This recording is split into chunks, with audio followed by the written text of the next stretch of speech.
ایک کہاوت ہے کہ ترقی کا راز دوسروں کی ترقی میں مدد کرنا ہے، اور اگر آپ اور آپ کے آس پاس کے لوگ زندگی میں آگے بڑھتے ہیں تو پوری قوم ترقی کرتی ہے۔ یہ کہانی سکھاتی ہے کہ اپنے تجربے اور علم کو بانٹیں، کیونکہ ہر ایک کی فلاح سب کی فلاح و بہبود سے جڑی ہوئی ہے۔ ایک زمانے میں ایک کسان رہتا تھا جو اعلیٰ معیار کی مکئی اگایا کرتا تھا۔ ہر سال وہ ریاستی کسانوں کے میلے میں جاتا اور اپنی غیر معمولی اچھی مکئی کے لیے سونے کا ایوارڈ جیتتا تھا۔ کسان کی اعلیٰ قسم کی مکئی کی پوری ریاست میں تعریف کی جاتی تھی۔ اس کی غیر معمولی مکئی کی کامیابی کی کہانی ایک صحافی کے کانوں تک پہنچی تو اس نے کسان کا انٹرویو کرنے کا سوچا۔ جب وہ کسان کے مکئی اگانے کے زرعی عمل کے بارے میں سیکھ رہا تھا تو اسے یہ دریافت کر کے کافی حیرت ہوئی کہ کسان نے اپنے بہترین کوالٹی کے بیج اپنے پڑوسیوں کے ساتھ بھی بانٹے۔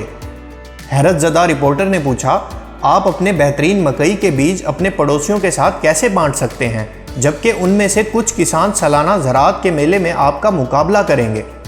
کسان نے رپورٹر سے پوچھا، میں کیوں ایسا نہیں کروں گا؟ اور اپنے سوال کے جواب میں کہنے لگا، کیا تم نہیں جانتے کہ ہوا پکتی ہوئی مکئی کے پھول کا زیرہ ایک کھیت سے دوسرے کھیت میں اڑا کر لے جاتی ہے، اور اگر میرے پڑوسی کمتر معیار کی مکئی اگائیں گے تو ان کے کھیت سے آنے والی مکئی کے پھول کا زیرہ بالآخر میرے مکئی کے معیار کو بھی گرا دے گا۔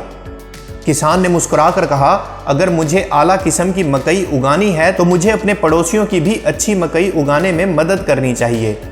کسان کے جواب نے رپورٹر کو زندگی میں تعلق کے بارے میں ایک شاندار بصیرت دی کہ اس کی کامیابی ان لوگوں کی بہتری پر مبنی ہے جو اس کے آس پاس ہیں۔ ہماری زندگی کے ساتھ بھی ایسا ہی ہے۔ جو لوگ امن میں رہنے کا انتخاب کرتے ہیں انہیں چاہیے کہ وہ اپنے آس پاس کے لوگوں کو بھی سکون سے رہنے دیں۔ جو شخص اچھی زندگی گزارنے کا انتخاب کرتا ہے اسے دوسروں کو بھی اچھی زندگی گزارنے میں مدد کرنی چاہیے۔ جو لوگ خوش رہنے کا انتخاب کرتے ہیں انہیں دوسروں کو اپنی خوشی تلاش کرنے میں مدد کرنی چاہیے۔ دوسروں کے ساتھ حسن سلوک نہ صرف آپ کو آپ کے منفی خیالات سے نجات دلاتا ہے بلکہ یہ ہمارے گرد و نواح میں تاریکی کو روکنے میں بھی مدد کرتا ہے۔ ویڈیو پسند آئی ہو تو لائک کیجئے اور مزید ایسی ویڈیوز کے لیے ہمارے چینل کو سبسکرائب کریں۔ شکریہ۔